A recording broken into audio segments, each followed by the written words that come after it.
একা একটা ঘরে একাই থাকি, তাই চলাচলের জায়গা বাদে বাকিটুকু একটু অগোছালো, নোংরা বটে। সকালে চা খেয়ে কাপটা টেবিল থেকে তুলতে ভুলে গিয়েছিলাম। বিকেলে এমনি টেবিলের সামনে দাঁড়িয়ে কী যেন ওটা খুঁজছিলাম, মনে নেই কী একটা যেন, বেশ খুঁজতে গিয়ে হাত লেগে কাপটা নিচে পড়ে গিয়ে ভেঙে যায়, টুকরো ছড়িয়ে পড়লো সারা ঘরে। ওফ! এবার এই টুকরো করে এক জায়গায় করতে গিয়ে আশপাশের বেশ কিছু দরকারি মনে করে জমিয়ে রাখা বেদরকারি জিনিস টেনে কিছুটা বার করে পরিষ্কার করলাম। এবার এটুকু পরিষ্কার করতে গিয়ে আরও বেশ কিছু আবর্জনা উঁকি মারছে আমার প্রয়োজনীয় রাস্তায়। না, আজ একটু পরিষ্কার করেই ফেলাই ঘরটা, অনেকদিন ঠিকঠাক ঝাড়পোছ পড়েনি।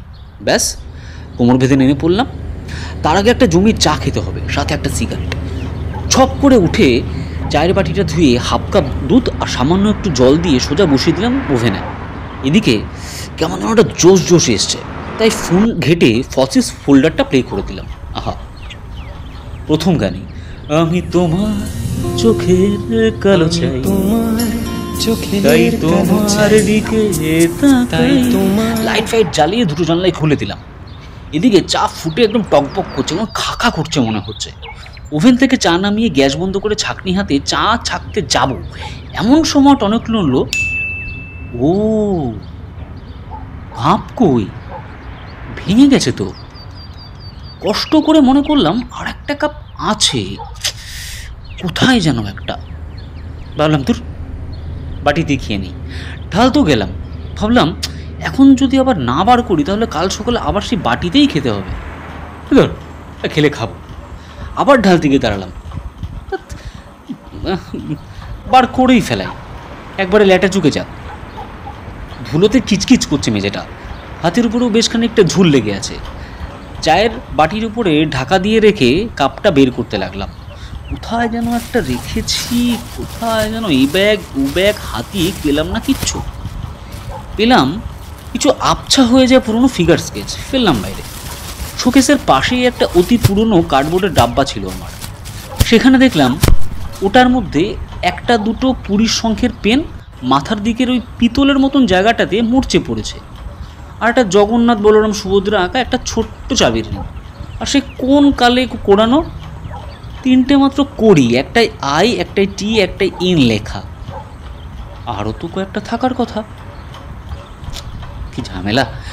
শোকেসের মধ্যে একটু ধু মেরে দেখলাম, আশপাশ নেড়ে চেড়ে ঘেটে তেমন কিছু পেলাম না।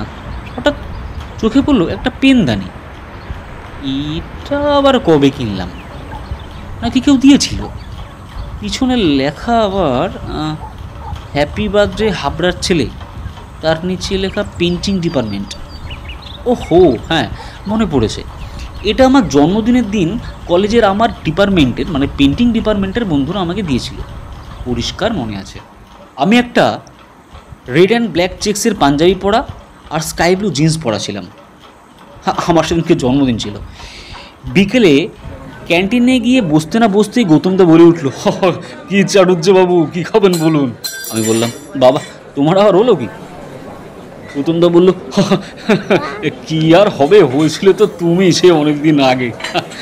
আমি হাসতে হাসতে বেঞ্চে বসে তিন্নিকে একটা ফোন করলাম, আর গৌতমদাকে বললাম, গৌতমদা একটা সিগারেট দিও তো। তিন্নি ফোন ধরেই বলল, কোথায় আছিস? আমি বললাম, ক্যান্টিনে আছি, আয়। উত্তর না দিয়ে ফোন কেটে চলে আসে। এসেই দেখে আমি সিগারেট খাচ্ছি। ব্যাস, একটা গার্লফ্রেন্ড ভাব না দেখালে চলে? বলতে শুরু করলো, আজ তো অন্তত সিগারেটটা নাও খেতে পারতি। আমি বললাম, বস, দুটো চাও দিয়ে গৌতমদা।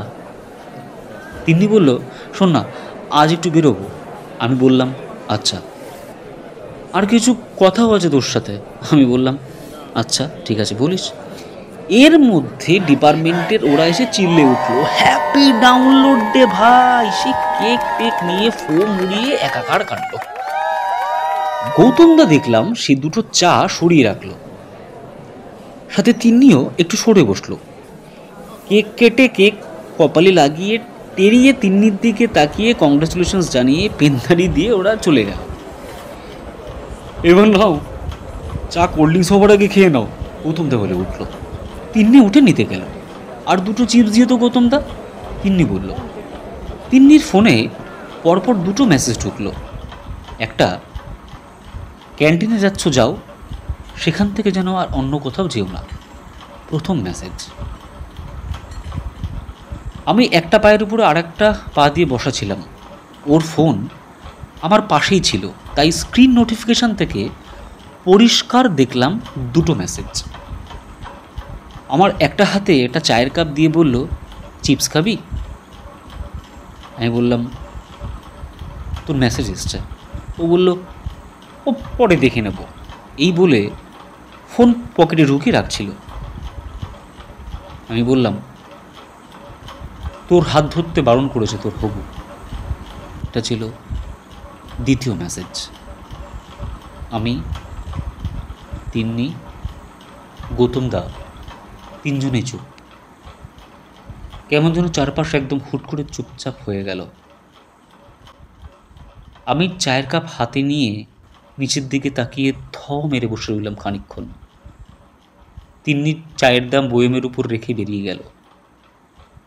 আমি একটু পর চা ফেলে দিয়ে বললাম, চা ঠান্ডা হয়ে গেছে গৌতম দা। আমি পেনদানিটা আবার শোকেসে ঢুকিয়ে রেখে দিয়ে চা ফেলে দিলাম এবং নিজেকে পরিষ্কার করে নিলাম রূপমের শেষ গানটা শুনতে শুনতে। আদিক্ষেতার প্রশ্ন নেই, কান্না চাইছি না মোটে, যুদ্ধ জয়ে তুমি থেকো, আমি যাই।